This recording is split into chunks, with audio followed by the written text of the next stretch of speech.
एक प्रश्न किसी ने किया कि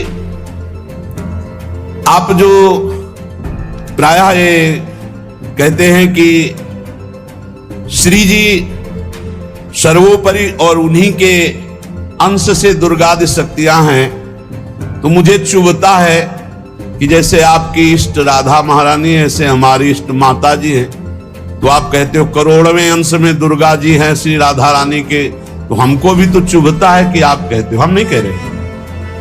तस्मात् शास्त्रम प्रमाणन्ते कार्याकार्यो व्यवस्थितो।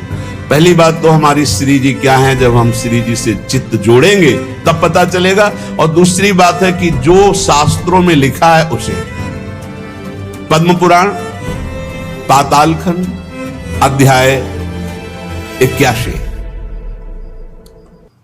भगवान शिव कह रहे हैं, बहुत ध्यान से सुनिए।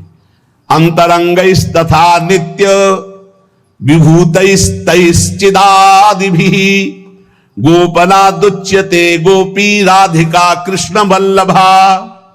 देवी कृष्णमयी प्रोक्ता राधिका परदेवता सर्वलक्ष्मी स्वरूपा सा कृष्णाह्लाद स्वरूपिणी तथा सा प्रोच्यते विप्र लादिनीति मनीषी भी।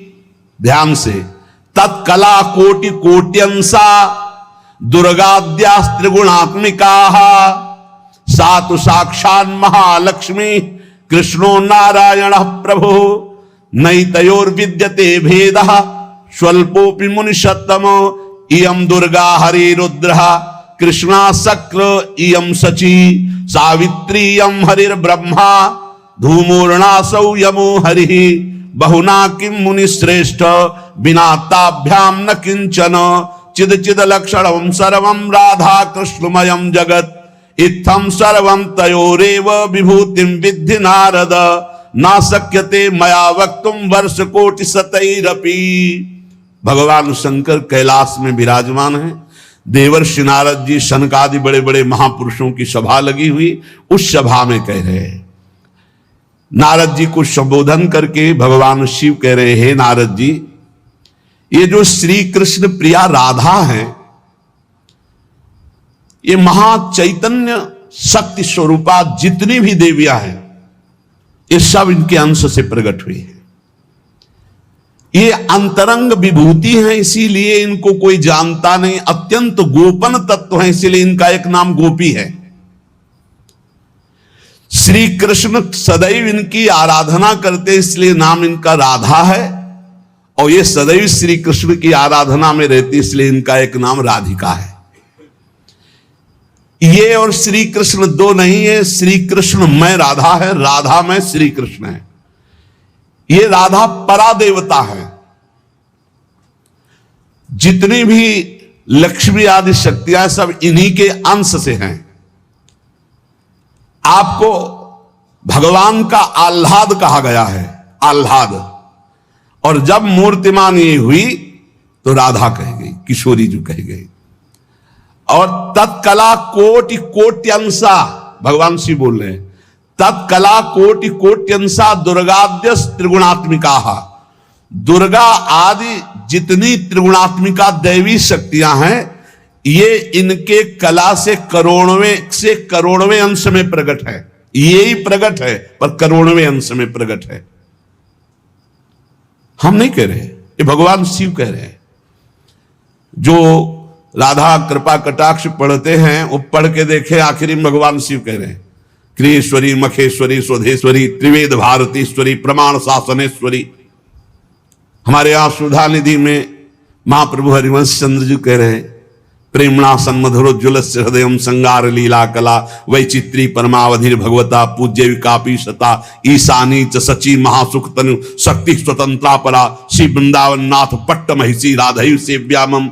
बोले तत्कला कोटि कोट्यंसा, कला उन्हीं की कला, राधा की ही कला, श्री किशोरी जी के ही अंश से करोड़ों अंश में सब शक्तियों का प्रादुर्भाव हुआ। श्री राधा अपने अंश से महालक्ष्मी रूप धारण करती हैं, तो भगवान श्री कृष्ण नारायण रूप धारण करते हैं।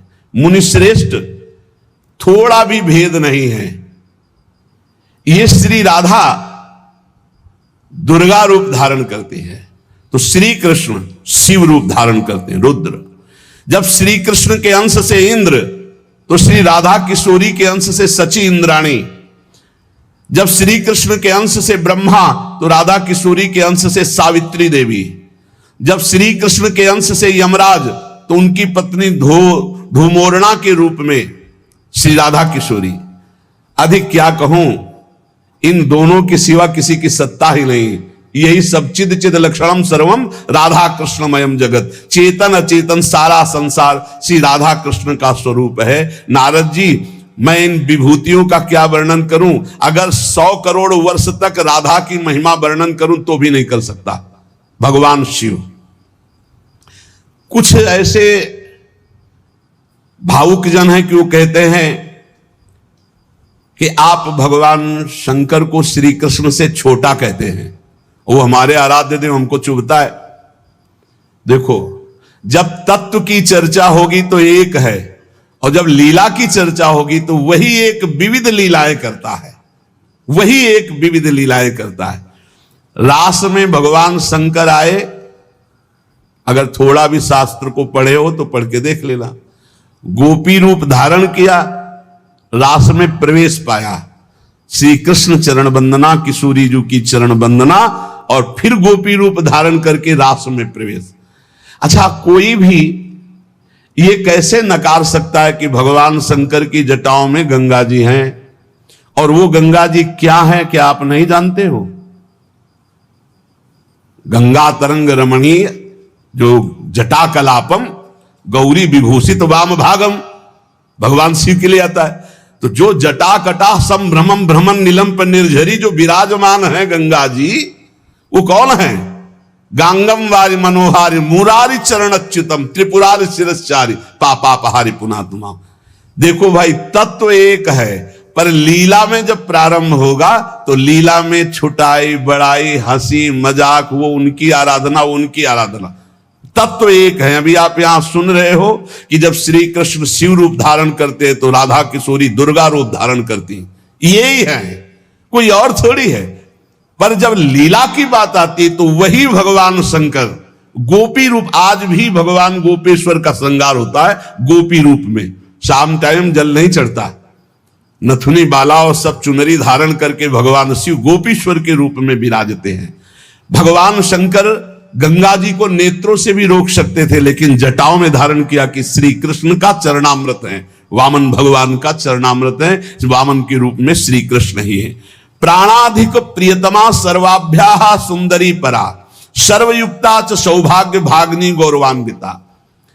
हमारी जो श्री किशोरी जो हैं, एक यहां बात ध्यान रखनी है कि एक प्रश्न और आता है सभा में, जब चर्चा होती है तो उसको सुनकर के लोगों के अंदर प्रश्न आता है कि शिव पुराण में लिखा है कि भगवान शंकर सर्वश्रेष्ठ है, देवी पुराण में लिखा है कि इन्हीं से सबकी उत्पत्ति है, आप गणेश महिमा को देखो तो यम ब्रह्म स्वम ब्रह्म, सब कुछ जिस पुराण को देखो उसी से सृष्टि हुई है। इसका मतलब क्या है? गलत है क्या? जब तुम शिव पुराण पढ़ोगे तो शिव तत्व से ही सबकी उत्पत्ति है, सब कुछ शिव तत्व है, पढ़े हैं। जैसे यहां कहा भगवान शंकर ने चिद चिद लक्षणम सर्वम राधा कृष्णमयम जगत, ऐसे कहा गया है हे भगवती हे भगवान, आपसे ही सृष्टि प्रकट है शिव पुराण में, क्योंकि जितनी माताएं वो सब भगवती हैं और जितने पुरुष हैं वो सब हे भगवान शिव आपका ही स्वरूप है। चराचर जगत शिव और पार्वतीमय है। भगवान का ऐसा लिंग प्रकट हुआ शिव जी का कि 100 कल्प तक ब्रह्मा जी उतरते चढ़ते रहे, पार न पाया। फिर भगवान विष्णु उसमें पढ़ना शिव पुराण में, तो पढ़ करके बात कर रहे, आर पार नहीं पाया। भगवान शिव से ही नारायण का प्रादुर्भाव होता है, भगवान का प्रादुर्भाव होता है, भगवान शिव से ही ब्रह्मा का प्रादुर्भाव होता है। जब देवी भागवत पढ़ो तो सब कुछ देवी जी से प्रकट हुआ, तो क्या झूठा है क्या? पुराण कोई झूठे हैं क्या? तो अगर उनसे प्रकट हुआ तो इनसे कैसे? भागवत पढ़ करके देखो तो श्री हरि से, नाभि कमल से ब्रह्मा, ब्रह्मा की भ्रकुट से शंकर, रुद्र का अवतार। उधर पढ़ करके देखो तो उन भगवान शिव से ब्रह्मा और श्री हरि प्रकट होते हैं। देवी भागवत पढ़ करके देखो तो देवी शक्ति, ये है क्या? तत्व। तत्व एक है, वही परमात्मा है। वही जब शिव पुराण पढ़ोगे तो सब कुछ शिव की, जब भागवत पुराण पढ़ोगे तो सब कुछ श्री हरि का, और जब देवी भागवत पढ़ोगे तो सब कुछ वही। देवी प्रपन्नार्थ हरे प्रसीद प्रसीद मातर जगतो खिलस्य प्रसीद विश्वेश्वरी पाहे विश्वम तुम ईश्वरी देवी चराचरस्य। हे देवी, तुम ही चराचर में व्याप्त हो, तुम ईश्वरी हो, तुम सर्वशक्तिमान हो, तुमसे बढ़कर कोई नहीं। क्या समझते हो? जो जहां है वही परम तत्व है और वो वही सब कुछ है। इधर से हम देखेंगे तो कृष्णाकार, उधर से देखोगे तो शिवाकार, उधर से देखोगे तो दुर्गा में, उधर से देखोगे काली में। जो बोलो वही परम तत्व है। पर जब हम लीला का गायन करते हैं तो लीला में विभाग हो जाता है। वही एक परमात्मा, वेद कहता है एकोहम बहुश्यामा, मैं एक बहुत रूपों में हो जाऊं। अब वही परमात्मा शासक बन गया, वही शासित हो गया, वही धर्मात्मा बन गया। उसी के छाती से धर्म प्रकट हुआ, उसी के पीठ से अधर्म प्रकट हुआ। अधर्म करने वाला दंडनीय हो गया, धर्म करने वाला बंदनीय हो गया। लेकिन दंडनीय और बंदनीय में दोनों में एक तत्व विराजमान है, तत्व में अंतर नहीं। ये जो समझते नहीं ना, लीला को समझते नहीं है और तत्व को समझते नहीं, तो ये झगड़ा करने लगते हैं कि शिव को छोटा कैसे कह दिया। पूछो शिव जी से जाके। अरे उनको देखो तो रात दिन भगवत श्री हरि चर्चा करते रहते हैं। और हरि को देखो, उनसे पूछो जाके कि तुम्हारे आराध्य देव कौन है, बोले कि शंकर। हरि से पूछो कि तुम्हारा गुरु कौन है, बोले शंकर। और शंकर जी से पूछो तुम्हारा आराध्य देव को, बोले हरि। और हम आपस में लाठी चलाएं। अरे वो एक है, वो एक है, वो अनेक है। अनेक होते हुए भी एक है, एक होते हुए भी अनेक है। इस बात को समझो। जब देवी भागवत, तो देवी ही सब कुछ है, देवी के ही अंश से राधा है। समझिए आप। जब हम वृंदावन से बोलेंगे तो राधा के अंश से देवी है। जब आप शिव पुराण से बोलेंगे तो शिव के अंश से हरि है। और जब भागवत पुराण से बोलेंगे तो हरि के अंश से शिव है। आप इस बात को समझिए। जब लीला का बात, लीला प्रसंग आएगी तो उसमें भेद हो जाते हैं। जैसे ब्रह्म ऋषियों ने विचार किया कि इन तीन महान भगवत स्वरूपों में कौन सबसे बड़ा है।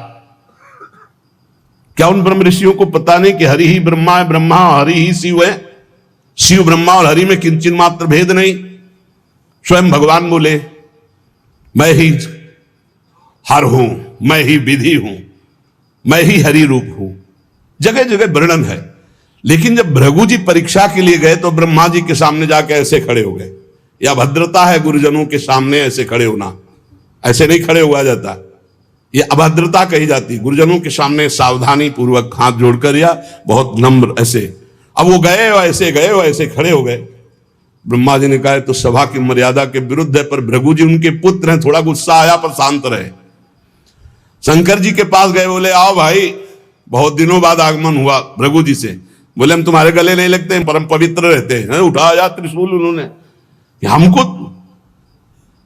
भृगु जी शांत होकर के वहां, और भगवान हरि के पास गए, सैया में पड़े हुए थे, सीधे लात मारी जाके, सीधे छाती पे लात। भगवान उठे और कहा मुझे पता नहीं था आप आ रहे हो, नहीं आपकी अगवानी करता। और चरण दाबने लगे, बोले आपके चरण बहुत कोमल है, मेरी छाती बहुत कठोर, कहीं चोट तो नहीं लग गई। और आज के बाद जब जब अवतार भी लेंगे तब तक आपका भृगु चरण चिन्ह ये हमारे छाती पे बना रहेगा, ये हमारा बड़ा सौभाग्य। आंसू आ गए भृगु जी के। अब आप क्या कहेंगे?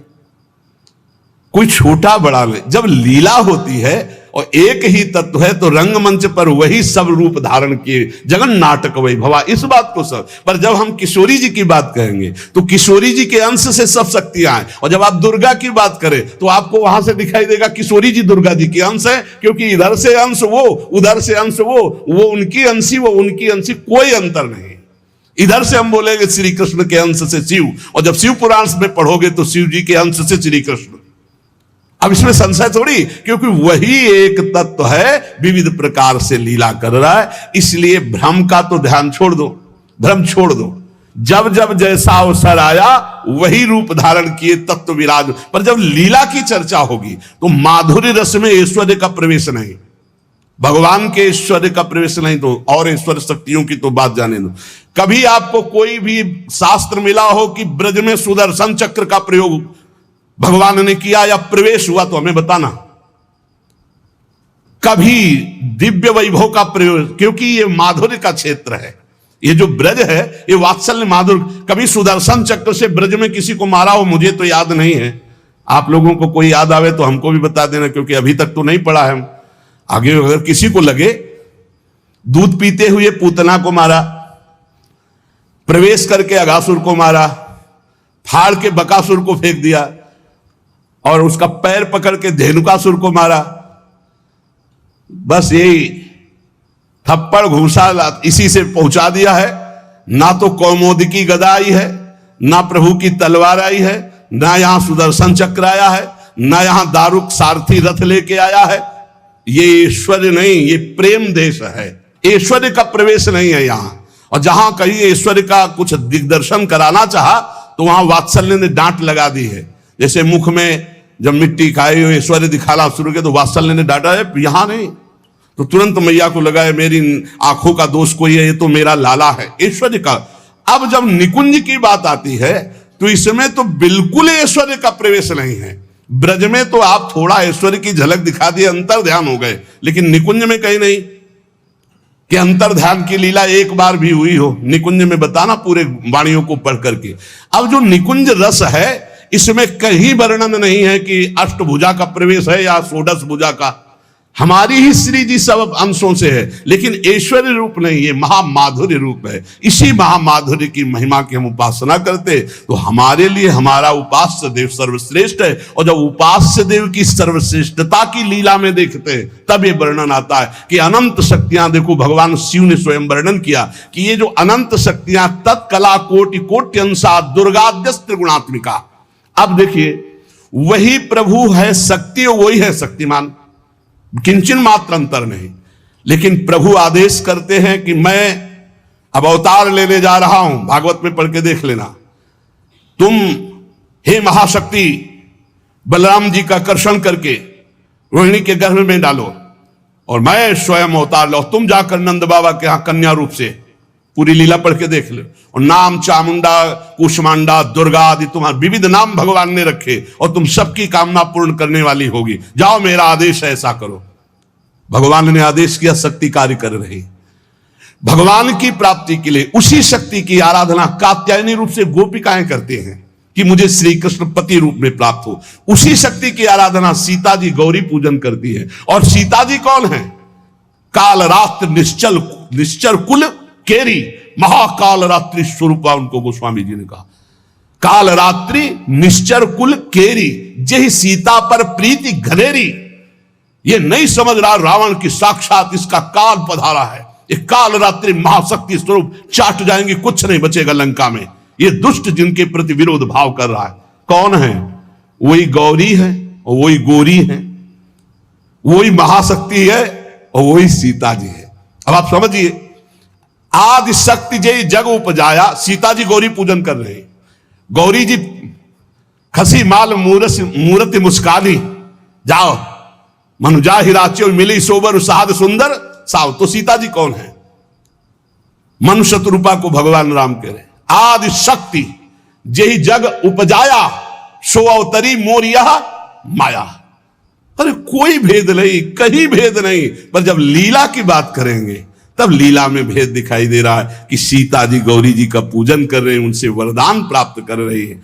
और भगवान प्रिया सती को संशय हो जाता है।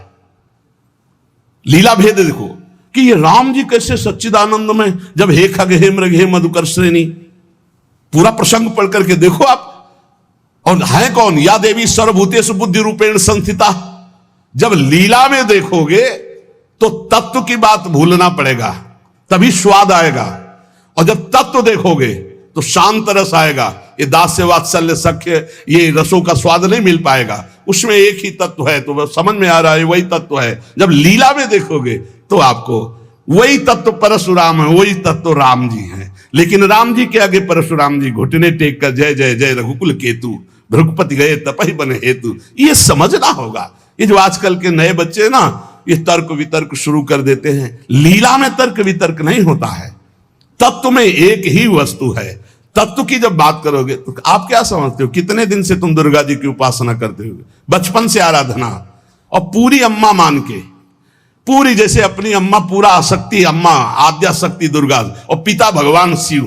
तुम समझते नहीं हो, जहां हमें भेजा है उस तत्व को, जो समझाया उस तत्व से बोल रहे, तुम तो उसको दो पक्ष में ले रहे हो। तुम्हारे को क्या पता कि महादेव जी मुझे कितना प्यार करते हैं, भगवती कितना प्यार करती है, हम भगवती अम्बा और महादेव जी से कितना प्यार करते हैं। तत्व को समझिए। राधा तत्व सर्वत्र व्याप्त तत्व है, चिद चिद लक्षणम सर्वम राधा कृष्णमयम जगत। पर जब लीला में स्वरूप राधा जी का जो है वो कहीं त्रिभुवन में कहीं नहीं है, क्योंकि महामाधुर्य रस प्रेम स्वरूपा है, जिनकी आराधना स्वयं श्री कृष्ण करते, और जिन श्री कृष्ण की आराधना भगवान शंकर, शनकादि, ब्रह्मादि सब करते। ये हमारे उपास्य देव है। और जब आप अपने उपास्य देव के विषय में जैसे बोले कि श्री कृष्ण जिनके सेवक हैं ऐसे महादेव, कोई परेशानी नहीं। श्री कृष्ण जिनके सेवक हैं ऐसे महादेव, क्योंकि हमें पता है कि तुम जो बोल रहे हो वो सत्य बोल रहे हो, क्योंकि वैसे ही उस तत्व को देखा जाता है। ये तत्व है ही ऐसा कि हम जिस भावना से जैसे देखें वैसे दिखाई देगा। जब हम गणेश स्तोत्र पढ़ते हैं तो सब कुछ गणेश जी बने हुए हैं। जब राम स्तोत्र तो सब कुछ राम, जब कृष्ण सब कुछ कृष्ण, जब नरसिंह तो सब कुछ नरसिंह, जब वाराह तो सब कुछ वाराह, वही बने हुए, दूसरा कोई नहीं। इसमें हमें कोई संशय नहीं है। तुम्हें कितना ज्ञान है? उनके पति हैं शिव ज्ञान समुद्र, वो कह रहे हैं, हम तुम्हें पूरा परिचय के साथ बता रहे। पद्म पुराण पाताल खंड अध्याय 81, उसमें कह रहे तत्कला कोटि कोट्यंसा दुर्गाद्यास त्रिगुणात्मिका। कभी रास का स्वाद लिया है? रास का स्वाद लेना है तो ब्रज रस में। इसी यही तो वृंदावन की लीला, मत समझो गुरु को चीला, या ऋषि मुनि गए हार जपे जा राधे राधे। ऋषि मुनि गए हार जपे जा राधे राधे। प्रियालाल है प्रियालाल। अगर हम जो बोलते हैं उसकी बात को समझ लेना। कह दो कहां प्रमाण है, तो हमारी छाती प्रमाण है। खिलवाड़ मत समझना। अगर तुमने राधा किशोरी की अवहेलना करके कहा कि अम्बा, जब जड़ भरत जी के ऊपर गड़ासा चलाने की बात अम्बा के ही सेवकों ने किया तो भद्रकाली सहन नहीं कर पाई और मूर्ति फोड़कर प्रकट हो गई, काट के फेंक दिया अपने ही उपासकों को। होश में रहे ना, राधा किशोरी है। तत्व से बोलोगे तो मुझे कभी कोई संशय नहीं, सब एक हैं। जब लीला में आओगे तो वही स्वामी बनता है, वही सेवक बनता है। जब लीला में देखोगे तो वही छोटा बनता है, वही बड़ा बनता है। वो विविध रूप धारण करके एक ही तत्व खेल रहा है, इसमें संशय नहीं। पर जब लीला का रसास्वादन करते तब आप उसमें संशय मत करो। वो विविध लीलाएं, वही गोपी बना है, वही श्री जी बना है, वही वृंदावन बना है, और वही प्रीतम बना है, और वही खेल रहा है। वही नरक बना है, वही अधर्म बना है, वही दंड विधान बना है, वही रोग बना है, वही विविध प्रकार की यातना बना है। समझो ना, कह दो नरक भी वही बना। तो जब नरक नहीं था तब कौन था? श्री कृष्ण। और जब नहीं रहेगा तो कौन है? श्री कृष्ण। तो बीच में जो भास रहा है नरक वो है कौन? श्री कृष्ण। अब ये जान जाओ तो नरक ही नहीं है, परम पद के अधिकारी हो गए। जब यही नहीं जान रहे तो दुखप्रद है, अगर जान गए तो वो सुखप्रद है। अगर जानकारी का भी विस्मरण हो गया और सच्चिदानंद में स्थित तो आप ही वो हो, जानत तुम्हें हो जाए। तुम भी वही हो जो शिव, जो कृष्ण। जब तत्व में आओगे तो तुम भी वही हो, कोई किंचन मात्र अंतर नहीं। वही एक परमात्मा तत्व विविध रूप में खेल रहा। चिद चिद लक्षणम सर्वम राधा कृष्णमयम जगत ईशावास्यमिदं सर्वम यत् किंचे जगत्याम जगत। और सच्ची मानो बिना भजन के समझ नहीं सकते रे, हमारी भाषा समझ ले। ये तर्क वितर्क से नहीं समझ सकते। जब तक ब्रह्मचर्य नहीं रहोगे, पवित्र आहार नहीं करोगे, लाखों नाम जप नहीं करोगे, तब तक वैसे समझ जाओगे ये कोई बातों का विषय है। भजन नहीं करोगे, परमात्मा तत्व तुम्हारे तर्क वितर्क से समझ में आएगा।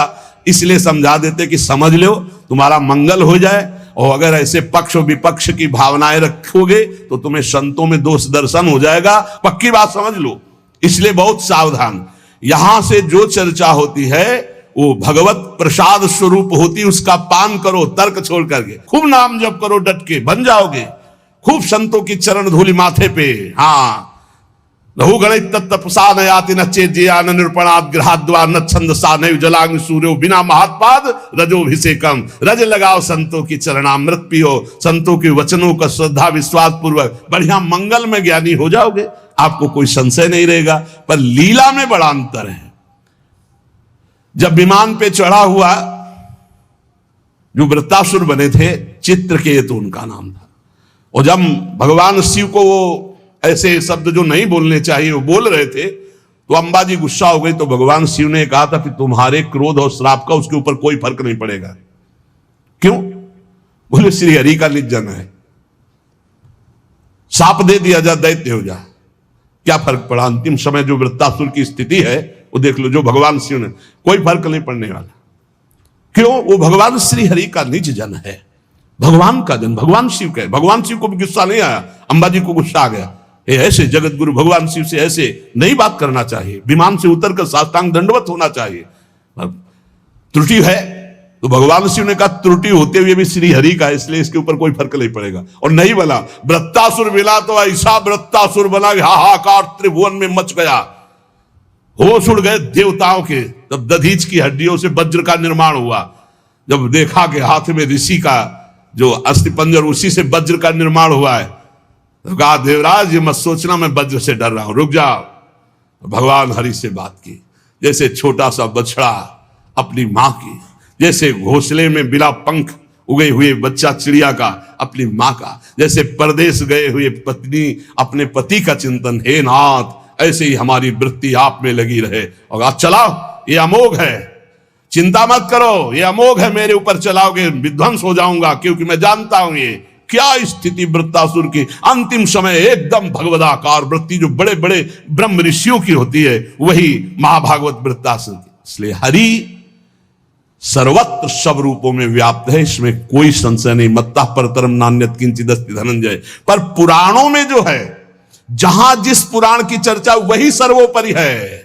अगर देवी भागवत तो सर्वोपरि, उसी से सबका प्रादुर्भाव, शिव पुराण तो सर्वोपरि, उसी से सबका प्रादुर्भाव, गणेश तो उसी से सबका प्रादुर्भाव, आदि गणेश जिसकी पूजा ब्याह में माता पार्वती और भगवान शंकर भी करते हैं। जिधर देखो उधर वही परम तत्व है, इसलिए कोई छोटा नहीं।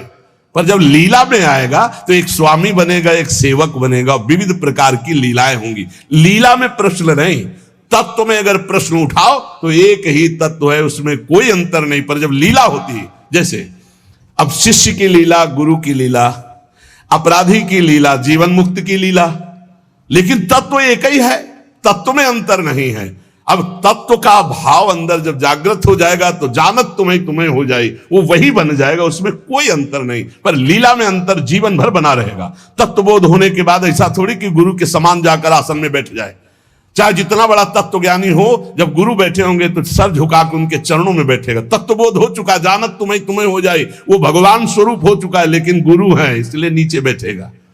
इसलिए कभी कोई भगवत चरित्रों पर संशय ना करे, कोई छोटा बड़ा नहीं है। पर जब खेल खेलने में उतरते हैं तो वही तत्व छोटा बनता है, वही बड़ा बनता है, वही स्वामी बनता है, वही सेवक बनता है। विविध प्रकार से वो जगन नाटक वैभवा, अपने जगत में नाटक का स्वरूप करके वो वैभव प्रकाशित कर रहा है। ये खेल जान जाओ, या रहस्य रघुनाथ कर बेग न जाने कोई, जो जाने रघुपति कृपा तो सपने मोह न होए। ये जो अज्ञान की बातें करते हैं, इनके अंदर भजन नहीं, इसलिए जान नहीं पाते। प्रवचन धंधा नहीं, प्रवचन है ये, जो तुम्हारे हर दुर्गुण दुराचार का नाश करके तुम्हें सतमार्ग में स्थापित कर देगा। ये वो नहीं है, ये कोई धंधा नहीं, ये केवल केवल भगवत प्राप्ति के लिए। और यहां जितनी चर्चा होती है वो सब उसी एक तत्व की होती है, और उसी एक तत्व में कोई स्वामी है, कोई सेवक है, कोई महान है, कोई छोटा है, बस तत्व में अंतर नहीं। आपने लाखों बार सत्संग में सुना होगा कि तत्व एक ही है, इसमें कभी संशय नहीं है। हां, जब उसकी लीला चलती तो लीला में भेद है, और लीला रसास्वादन में भेद है, और रस की भाव गरिमा में भेद है। जैसे कोई सखा है तो कोई दास है, कोई गोपी है तो कोई सहचरी है, और अलग अलग भावों से उसी परमात्मा तत्व का रसास्वादन हो रहा है। अंतर की, इसलिए सब संशय छोड़कर एकमात्र भगवद आश्रित जहां तुम जो हो। गणेश उपासक के लिए सर्वोपरि गणेश, सब उनके नीचे। देवी उपासक के लिए सर्वोपरि देवी, सब उनके नीचे। शंकर उपासक के लिए शंकर जी सर्वश्रेष्ठ, उनके सामने। कृष्ण उपासक के लिए कृष्ण सर्वश्रेष्ठ, राम उपासक के लिए राम। हमें कोई संशय नहीं, क्योंकि वही तत्व बैठा हुआ है। पर जब लीला में देखो तो हनुमान जी बन के शंकर जी ही चरण पकड़े राम जी के, और राम जी सेवक बन करके रामेश्वर की स्थापना करते। लीला में तुम कहां काट सकते हो? लीला में तर्क वितर्क नहीं, एक ही तत्व है, उसमें कोई अंतर नहीं। इसलिए बहुत सावधानी पूर्वक संतों के वचनों को सुना जाए और अपने चित्त में धारण करके भगवदानंद की प्राप्ति की जाए, जिसके लिए हमको अवसर मिला है। कहीं हम इधर उधर दोष दर्शन करके अपने परमार्थ से भ्रष्ट ना हो जाएं, इसे ध्यान से सुन लो। जो जिनकी उपासना कर रहा है उसके लिए वो सर्वोपरि है। सर्वोपरि इसलिए कि वही सर्वोपरि तत्व है, दूसरा कोई नहीं है। पर जो जहां उपासना कर रहा है उसके लिए गर्व होना चाहिए कि हमारे उपास्य देव सर्वोपरि हैं। तर्क की जरूरत नहीं, मान्यता की जरूरत है। आप सर्वोपरि मानेंगे तभी तो आपका मन आराध्य देव में पूर्ण समर्पित होगा, और जब आप अनुभव करेंगे तो सब रूपों में मेरा ही आराध्य देव है, ऐसा आपको अनुभव होगा। और यही अनुभव होना परम सत्य अनुभव होना है। इसलिए खूब नाम जप करो, अच्छे आचरण करो, तर्क वितर्क मत करो। लीला अलग क्षेत्र है, तत्व ज्ञान अलग क्षेत्र है। तत्व का बोध होना और लीला में प्रवेश होना, दोनों में बहुत अंतर है। जब लीला की बात आएगी तो तत्व अंतर ध्यान हो जाता है, नहीं तो कैसे ध्यान है? मेरे प्रभु, इस समय मेरे प्रभु को शयन कराना है, मेरे प्रभु को भोग लगाना है, इस समय मेरे प्रभु को मंगलारती, इस समय मेरे प्रभु को जल पिलाना है, इस समय मेरे प्रभु को इत्र लगाना है। ये हम तत्व से थोड़ी देख रहे, हम भाव से देख रहे। भावोत्सवेन भजताम रस कामधेनु। और जब हम भाव से देखते हैं तब हमको ये दिखाई देता है कि हमारी श्री जी के समान केवल श्री जी है, दूसरा कोई नहीं है। क्योंकि दूसरा कोई है ही नहीं। मेरे तो गिरधर गोपाल, दूसरो ना कोई। ये हमको देखना, मीरा जी से लड़ना छोड़िए, कहेंगे करो पूजा भाई, हमको परेशान कब कर रहे हैं? हम तो कह रहे मेरे तो गिरधर गोपाल, दूसरो न कोई। उनकी नंद कह रही थी ये हमारी कुल देवी पूजा को, बोले करो ना। बोले नहीं तुमको करना पड़ेगा। बोले हम तो नहीं करेंगे, हमारे तो गिरधर गोपाल, दूसरो न कोई। जाके सिर मोर मुकुट मेरो पति सोई। उनका नहीं करना चाहिए। बोले क्यों करना चाहिए? बोले सुहागवती होती तो विधवा थी। बोले तुमने कुल पूजन नहीं किया क्या? तुम क्यों वैधव्य को प्राप्त हो? बस यही जगह से शुरू हो गया था उसका द्वेष भाव, बहुत प्रचंड द्वेष। तो सच्ची मान लो, हमारी प्रार्थना मान लो, झगड़ा झंझट की भावनाओं का त्याग करके एक ही परम तत्व है। जब लीला में उतरता है तो आप पढ़ के देख लो भागवत में। भरत जी जो जड़ भरत जी के रूप में है, देवी उपासक उनको ले गए और बलि देना चाहते थे। तो जे ही सर झुकाया तो अंबा जी के हृदय में आग लग गई। ऐसे परम निर्मल पुत्र का वध मां सह सकती? हाल करके मूर्ति प्रकट हो गई, काट के फेंक दिए। भागवत में पढ़ के देख लो भाई। वही परम तत्व है जो श्री कृष्ण है, वही काली है, जो काली है वही श्री कृष्ण है। मुझे समझने में इतना भी भेद नहीं, लीला में बड़ा भेद है।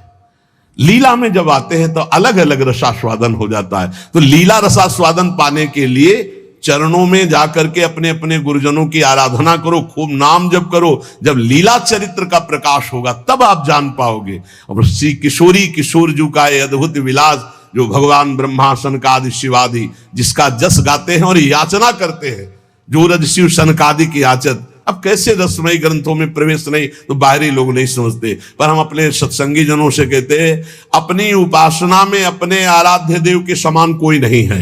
ये सबको मानना चाहिए। जब तक मानोगे नहीं, निंदा किसी की नहीं कर ली, पर अपने उपास्य देव अपने लिए सर्वोपरि हैं, उनके समान कोई नहीं। जब ऐसा मानोगे तभी आप प्रेम रस को प्राप्त होगे।